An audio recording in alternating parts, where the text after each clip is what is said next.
Hey YouTube, it's Sandra. I'm back again with another video today, and I just completed week 5 of 12 of Animation Basics at Animation Mentor. Today we're in the cage, also known as a cage at work, where I'm filming today. But yeah, so this week we had a lot of work to do. So first things first, we had a revision done of our heavy ball and our light ball. I completed that based on my mentor's feedback. I did that, and I'd say it turned out good. I would say that getting the timing of the balls was more of the tricky part for it, but now I'm starting to understand it better, figuring out that, okay, so a bowling ball will not have a high jump, for example, versus the tennis ball, which is what my two reference balls were. Yeah, so I eventually fixed that, getting the timing in the graph editor, fixing out the ease in, ease out, the roll-ins, rolls out. Especially with the rotation, especially when she showed me the trick in Maya of how to get the rotation of the ball, because my rotation of the ball was fine, but well, it wasn't like fine, but it was, what is the word for it? It just didn't sink in well with my animations, right? So so I fixed that. I tried her little trick, like, the little tips and tricks. You copy and paste the tangents, post it into the rotate X. I'd say I got it and I kind of didn't get it, but I think I kind of got it. It's still a work in progress. But aside from that, and then next to our assignments, we had to do a desperation pose, get our sketches in, and of course, and the pendulum, all the pendulum. So this week was a heavy workload with pose, a revision, and a new animation assignment. And that took a strain on this week, and a lot of my classmates can agree too. We're like, oh, that's a lot of work for this week, but we're managing it well. So when I did my what was it called? Not before I get to the pendulum. When I did my what's the word for it? The desperation pose.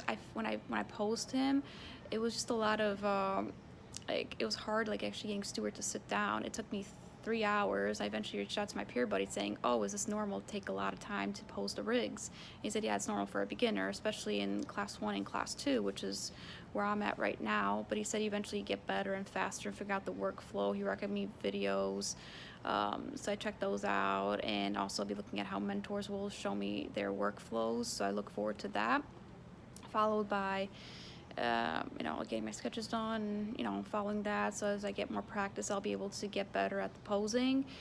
And I feel I'm more comfortable with getting the rigs, like getting in the rigs and figuring out how they move. I know when I did my first rendition, it took me 2 hours of Stuart this week.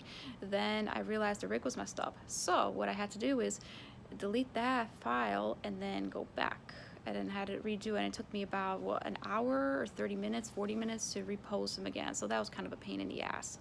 Next was the pendulum. Now, I was really lost at first with the pendulum. I didn't understand. Okay, so what I understood with the pendulum is what our main exercise is do overlapping in animation. So what that means is you have a main object, and there's also another object like a cape, hair, how that will flow. So like, let's say if I was running, my hair would be back, for example, but it won't stop moving. I may stop moving, but the hair might still continue to move, right? So that was the thing, the challenge with the pendulum. And with the pendulum, I was struggling as far as figuring out, okay, so I have the origin, getting the timing, and I totally messed up my graph editor with the points and the tangent. I'm like, what the hell's going on here? And getting the framing right, because my mentor said do it on 10, so animate every 10 frame will be a new pose, and then you eventually copy those and you offset them by three or four frames, right? So I have the origin of the pendulum, right, followed by, okay, so if the first origin stops working first, then all the joints will still keep moving, right? But when it stops moving, the joints will still move, and fast forward, going one by one. So if joint 2 stops moving, joint 3 might still move, and then so forward and forward.